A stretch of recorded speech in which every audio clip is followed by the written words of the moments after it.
Magandang araw na naman po sa inyong lahat. Topic natin ngayon, no, paano palakihin ang palahi niyong manok. Yan, no. Pwede ito sa sa mga pero yung topic natin ngayon, production type lang, no. Production type na Rhode Island, Black Ostolorp at Sadarag. Yan.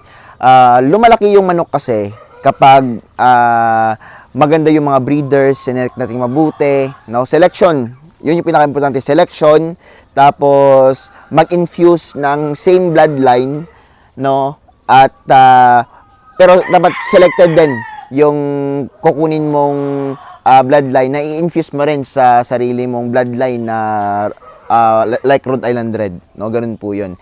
So sa ngayon, para mas gumanda lalo yung mga namin, mga breeders namin, no, sa anak nitong mga production type natin, yung ipapares natin diyan, yung mga show type na. Sa Black Ostolorp, show type na rin yung ipapares natin. So ganun po yung namin dito, mga manok, no, at iniiwasan namin ang inbreeding. So itong mga manok na to, yung mga nakita nyo ngayon, iba-iba po ang pinanggalingan ng mga babae at mga lalaki namin dito, no. Mga babae namin, iba-ibang pinanggalingan, yung mga lalaki, iba-iba din. Yan. Merong dalawa lang dito na isa lang yung pinanggalingan, no? Pero yung mga babae nila, iba yung pinanggalingan. Kaya yung mga anak nito, no, pwede yung i-breed. So, ganyan po yung kinagandahan dito, no? Pero dapat din dito sa mga natin, sa mga lalaki natin, kapag may mga na-select natin tayo na mga bagong lalaki na, papalitan na naman natin sila, no, sa loob ng 6 to 1 year para yung mga pabalik-balik natin ng mga buyer dito, no, ay po sila, yung pabalik-balik natin ng mga buyer dito, no, kapag kumuha na naman sila ng mga bago nating mga produksyon, ay hindi po mai-inbreed yung kanilang mga palahi. Ganun po yun.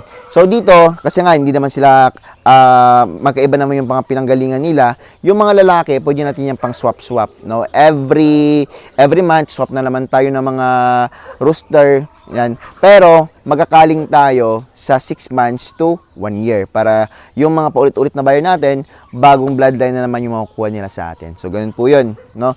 Napaka-importante po ng selection, magkakal ka talaga. At yung ibig sabihin na calling, yun po yung sa mga hindi nakakalam, no, yun po yung ina-out natin yung lahi na yun para hindi naman po siya umulit. Yung mga hindi po ideal para sa inyo, hindi nyo type na manok, no, dinidislike nyo na sa bloodline ninyo, i-out natin. Yun po yung calling para hindi na po dumami yung ganun klaseng mga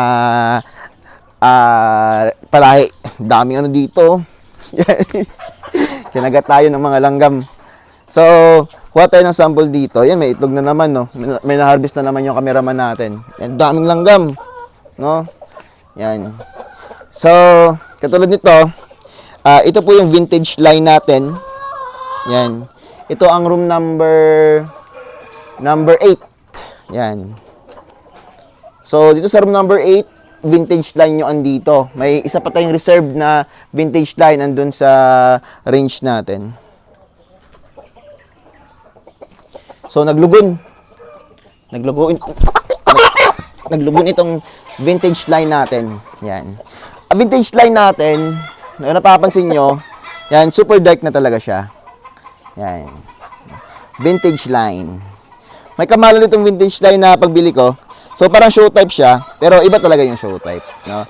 Napansin niyo sa mga kapong vlog ko, show type yung hinawakan ko. Mas bata 'yon. Ito, may edad na. Yan. Mahigit 1 taon na 'to. Pero napapansin niyo, parang show type. Pero kapag alam mo, nagmamanok ka ng show type tsaka ng production type, iba yung quality nitong vintage. Kung ikukumpara mo sa show type, panalo talaga yung show type. Sa buntot pa lang, no? Sa balahibo pa lang sa laki, yan, at sa pagbilis mag-matured, panalo-panalo ang show type. Yan, no? So, ito ang vintage line na production type lang natin yan, no? Na Rhode Island Red. So,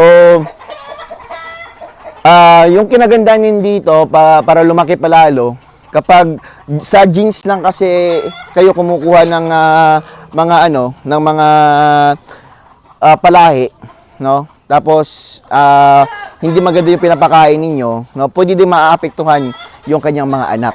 So, kailangan pa rin syempre ng vitamins, pagkain, yan, quality pagkain, quality vitamins, para po magkaroon ng mga quality na sisiyo. No? Kasi nga kapag wala po sa kondisyon yung mga breeder ninyo, no? Palagi lang kayo nagbi-breed, walang kondisyon, walang maintenance, hindi maganda yung patukan na ginagamit ninyo, wala kayong cleanliness, no? Walang pag-change ng tubig palagi, no? Napaka-importante po ng mga sinasabi ko. Dahil nga, malaking tulong yon para sa pagbe-breed ninyo, para mas ma-improve palalo yung inyong breeding. Yan. Sa breeding talaga, dun ka babase. Pag maganda yung kondisyon ng manok ninyo, lalo na quality. Ibig sabihin yan, super quality talaga yung mapuproduce yung sisiw. Yan, no? Hindi naman ibig sabihin na kapag hindi quality, tapos binreed ninyo, lumalabas, healthy, alam mo, hindi quality yung manok ninyo, no? Nag-breed kayo, tapos maganda yung pag-aalaga ninyo sa manok ninyo, posibleng maging healthy, no?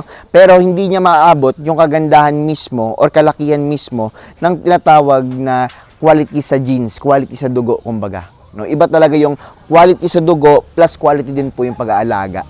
Yun yung tatandaan ninyo. Dapat lahat quality kasi nga doon naka-base lahat ng produksyon natin. Yan, no? So, same lang, pwede nyo ma-apply yan sa kahit anumang manok, no? Quality talaga. Yan. Ano pa ba yung pwede kong papakita sa inyo dito? Yan. Itong Black Australorp, baka na-miss nyo na. Ito pala, no? Ito, may lalaki tayo dito. Gustong bilhin to ng isang buyer natin, no? Kasi nga sobrang laki nito. Gusto niya kasi malaki. Tapos, malaki.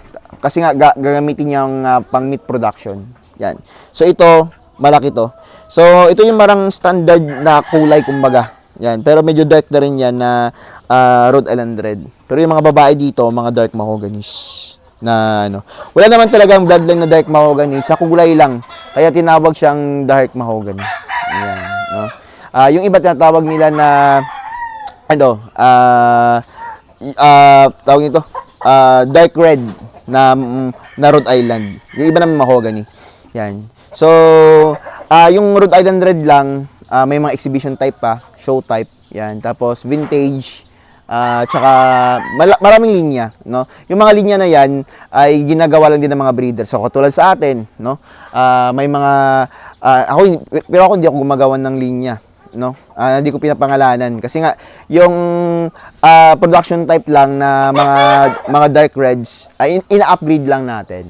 Yan. Siguro soon tatawag tayo ng mga bloodline natin yung mas improve dahil nga yung production type natin, no, gagamitan natin ng show type.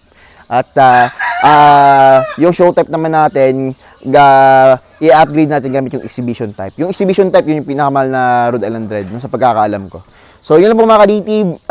Yun yung topic natin ngayon kung paano magpalaki lalo ng ating mga alagang manok. Yan. Maraming salamat sa inyong lahat. And please subscribe sa hindi pa nakapag-subscribe and follow sa mga Facebook page natin, Pulo Manok Team Chicken and PNC Game Farm. Maraming salamat po.